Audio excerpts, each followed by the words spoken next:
Hidup ini adalah kesempatan. Hidup ini untuk melayani Tuhan. Shalom saudara-saudariku, para pencinta insani yang dikasihi Tuhan. Selamat berjumpa kembali dalam program Renungan Rohani Insani, Inspirasi Sabda Allah hari ini, Minggu 20 Desember 2020, pada pekan Advent yang keempat. Bersama saya, Pastor Marcel Lolotandung. Marilah berdoa dalam nama Bapa dan Putera dan Roh Kudus. Amin.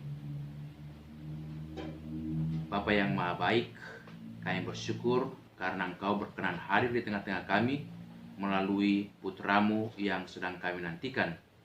Dialah Sang Immanuel, Allah beserta kami. Demi Kristus Tuhan dan pengantara kami. Amin. Sabda Allah dari Injil Lukas bab 1 ayat 26 sampai 38. Dalam bulan yang ke-6, Allah menyuruh malaikat Gabriel pergi ke sebuah kota di Galilea bernama Nazaret kepada seorang perawan yang bertunangan dengan seorang bernama Yusuf dari keluarga Daud. Nama perawan itu Maria. Ketika malaikat itu masuk ke rumah Maria, ia berkata, "Salam, hai engkau yang dikaruniai, Tuhan menyertai engkau." Maria terkejut mendengar perkataan itu, lalu bertanya di dalam hatinya, "Apakah arti salam itu?" Kata malaikat itu kepadanya, "Jangan takut, hai Maria, sebab engkau beroleh kasih karunia di hadapan Allah.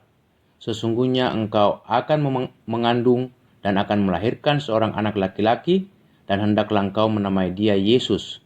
Ia akan menjadi besar dan akan disebut anak Allah yang Maha Tinggi, dan Tuhan Allah akan mengaruniakan kepadanya tahta Daud bapa leluhurnya. Dan ia akan menjadi raja atas kaum keturunan Yakub sampai selama-lamanya, dan kerajaannya tidak akan berkesudahan."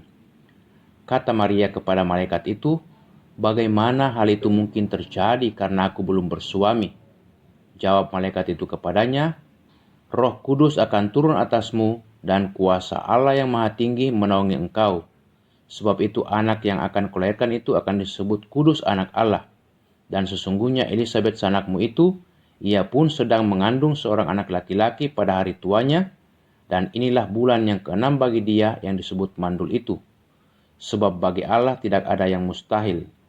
Kata Maria, "Sesungguhnya aku ini adalah hamba Tuhan. Jadilah padaku menurut perkataanmu itu." Lalu malaikat itu meninggalkan dia. Demikianlah Injil Tuhan.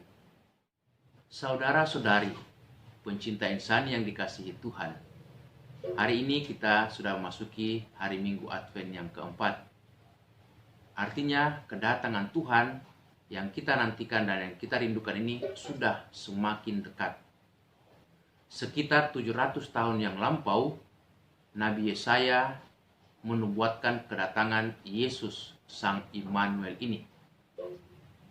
Ia mengatakan, seorang anak perempuan muda akan mengandung dan akan melahirkan seorang anak laki-laki.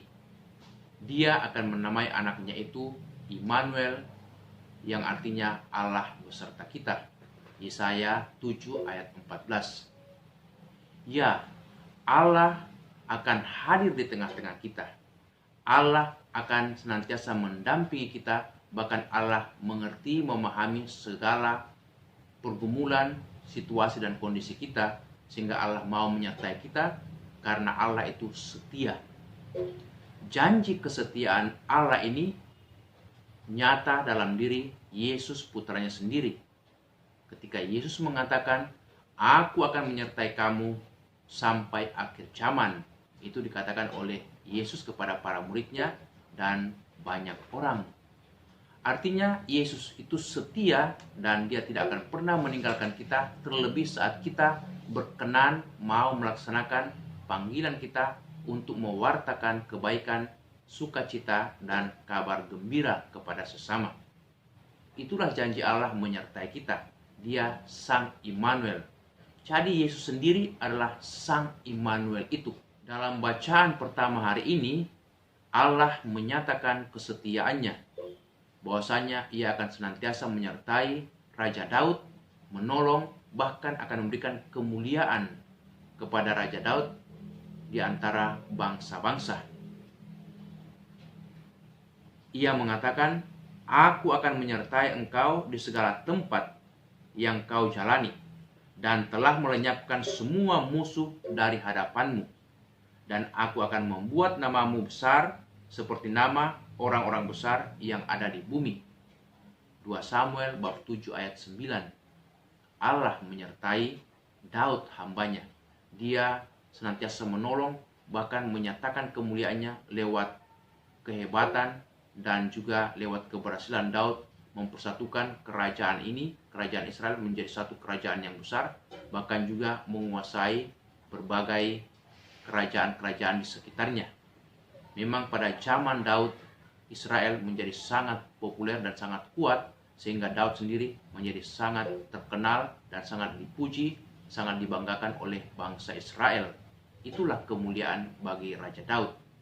Dan dalam bacaan Injil hari ini, janji kesetiaan Allah juga dinyatakan kepada Maria yang dipilih sebagai Bunda Yesus putranya. Melalui malaikat Gabriel, Allah mengatakan, "Salam, hai engkau yang dikaruniai, Allah menyertai engkau."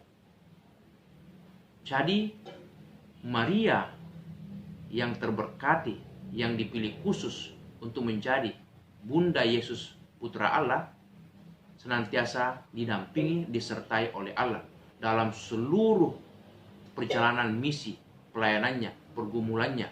Allah tidak pernah meninggalkan Maria, sehingga segala perkara dapat ditanggung oleh Maria dengan senantiasa berdoa kepada Bapa di surga. Dikatakan juga Maria senantiasa tenang dan menyimpan semua perkara dalam hatinya ketika ada masalah. Karena dia tahu Allah akan menolong, Allah akan menguatkan, dan Allah akan menyertai seluruh hidupnya. Itulah janji Allah kepada Bunda Maria, juga kepada hambanya Raja Daud. Allah begitu setia, Allah senantiasa menyertai umatnya yang dipilih. Kita pun dipilih Allah melalui baptisan, dan kita juga akan disertai oleh Allah. Tetapi apakah iman yang kita miliki ini, bahwa Allah adalah Sang Immanuel dalam diri Yesus putranya, itu sungguh hidup? Kalau dia hidup, itu harus nyata melalui sikap dan kata-kata kita. Sifat-sifat Allah harus nyata dalam seluruh kehidupan kita. Kalau Allah itu baik, Allah itu murah hati, maka juga seluruh sikap kita menyatakan kebaikan Tuhan dan kemurahan Tuhan. Kalau Allah itu sabar, Allah itu pengampun, kita pun juga mesti belajar bersabar, mesti belajar untuk saling mengampuni satu sama lain. Nah, sekarang pertanyaannya, apakah kita sungguh menghayati iman yang kita miliki ini, bahwa Allah dalam diri putranya Yesus Kristus adalah Sang Immanuel, Allah beserta kita? Semoga kita semakin berani senantiasa hidup seturut kehendak dan juga sifat-sifat Allah yang maha baik, setia, dan selalu menyertai kita. Amin. Bapa yang maha baik, Engkau mencintai kami dengan senantiasa mendampingi, menyertai kami karena kesetiaan-Mu. Semoga kami semakin setia kepada Dikau dalam seluruh tugas pelayanan kami, demi Kristus Tuhan dan pengantara kami. Amin. Tuhan bersamamu. Semoga saudaraku sekalian senantiasa dilindungi, dibimbing, dan diberkati Allah yang Maha Kuasa, dalam nama Bapa dan Putra dan Roh Kudus. Amin. Terima kasih saudara-saudariku yang telah mendengarkan sabda Allah. Semoga saudara-saudari bersama keluarga selalu diberkati Tuhan dalam hidup setiap hari. Amin.